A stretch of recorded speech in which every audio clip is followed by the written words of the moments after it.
Hey there friends, as you know my PC was in a problem. In that time, I was working on Unity game engine. It was kinda cool. I learned too much from that. I made a game and I named it PvP Ball Battle. It is a multiplayer game on a single keyboard. The funny thing is I can't even run it with 60 FPS in ultra graphics.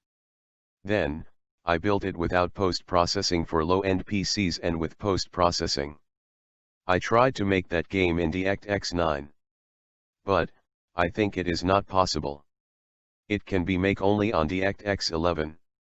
If anyone know how to make games in DirectX 9 in Unity, please tell me in the comment section. I'm also trying to make an FPS game. I like so much to work on Unity. Also I need to say thanks to some well-known YouTubers for making awesome tutorials.